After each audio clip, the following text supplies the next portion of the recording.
Hello friend, आप सभी का आपके अपने यूट्यूब चैनल ब्राइट बुद्धि में आप सभी का स्वागत है।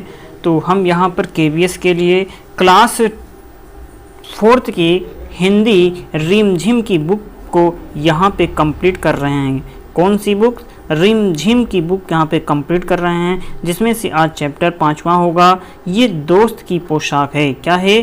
दोस्त की पोशाक नामक पाठ को आज हम पढ़ेंगे।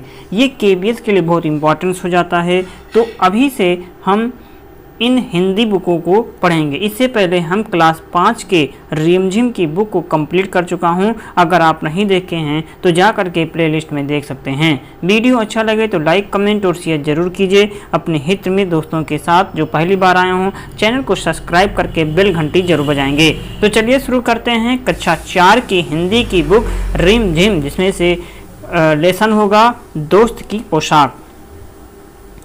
एक बार नसीरुद्दीन अपने बहुत पुराने दोस्त जमाल साहब से मिले। अपने पुराने दोस्त से मिलकर के वे बड़े खुश हुए। कुछ देर गपशप करने के बाद उन्होंने कहा, चलो दोस्त मोहल्ले में घुमाएं। चलो दोस्त मोहल्ले में घुमाएं। जब जमाल साहब ने जाने से मना कर दिया और कहा, अपनी इस मामूली सी पोशाक में मैं लोगों से नहीं मिल सकता। नसीरुद्दीन ने कहा, बस इतनी सी बात है। नसीरुद्दीन तुरंत उनके लिए अपनी एक भड़कीली अचकन निकाल कर लाए और कहा, इसे पहन लो, इससे तुम खूब अच्छे लगोगे, सब देखते रह जाएंगे। बन ठन कर दोनों घूमने निकले। दोस्त को लेकर के नसीरुद्दीन पड़ोसी के घर। नसीरुद्दीन ने पड़ोसी से कहा, ये हैं मेरे खास दोस्त जमाल साहब, आज कई सालों बाद इनसे मुलाकात हुई है। वैसे जो अचकन इन्होंने पहन रखी है वो मेरी है। ये सुनकर के जमाल साहब पर तो मानो घड़ों पानी पड़ गया। बाहर निकलते ही मुंह बना करके उन्होंने नसीरुद्दीन से कहा, तुम्हारी कैसी अकल है? क्या ये बताना जरूरी था कि ये अचकन तुम्हारी है? तुम्हारा पड़ोसी सोच रहा होगा कि मेरे पास अपने कपड़े है ही नहीं।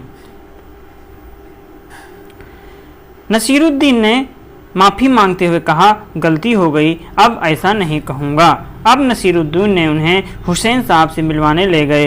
हुसैन साहब ने गर्मजोशी से उनका स्वागत सत्कार किया।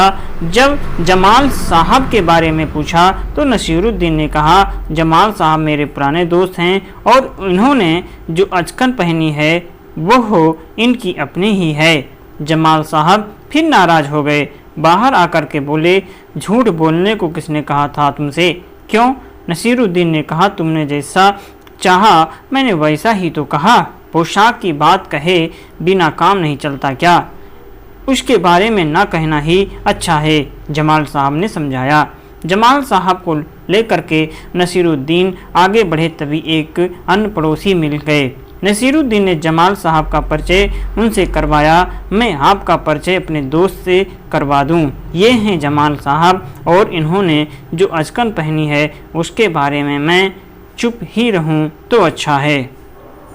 तो ये रही इनकी कहानी, इसमें से और कुछ है नहीं खास कर।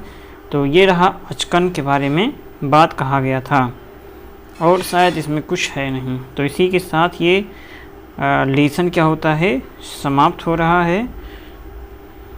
आगे है नसीरुद्दीन का निशाना। ये भी इसी में लेसन में है, तो हम इसे भी पढ़ेंगे। एक दिन नसीरुद्दीन अपने दोस्तों के साथ बैठे बतिया रहे थे। बात ही बात में उन्होंने गप मारना शुरू कर दिया।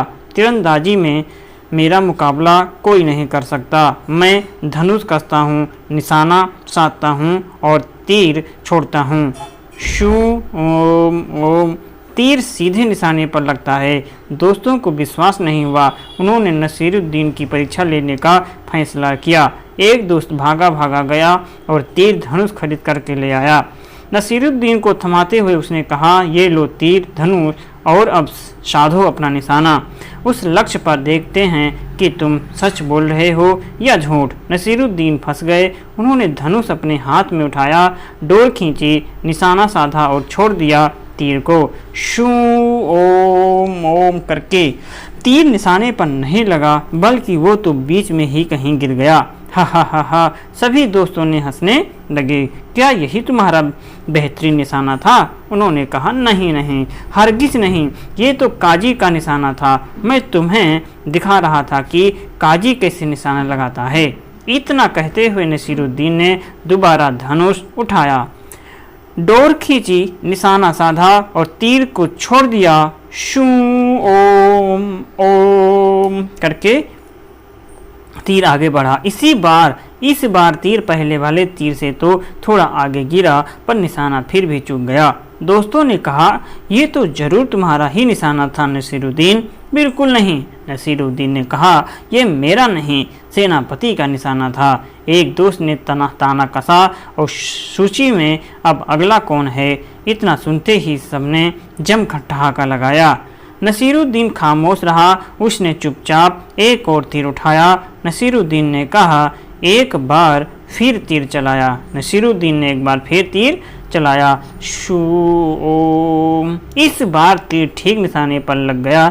सभी आश्चर्य से नसीरुद्दीन की ओर मुंह बाएं ताकने लग गए।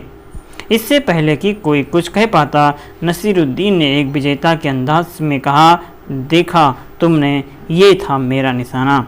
और इसी के साथ ये लेसन भी समाप्त होता है। वीडियो अच्छा लगे तो लाइक, कमेंट और शेयर जरूर कीजिए अपने हित में दोस्तों के साथ। तो चलिए हम मिलेंगे नए लेसन में, तब तक आप इसे पढ़ते रहें, रिवीजन करते रहें। नमस्कार।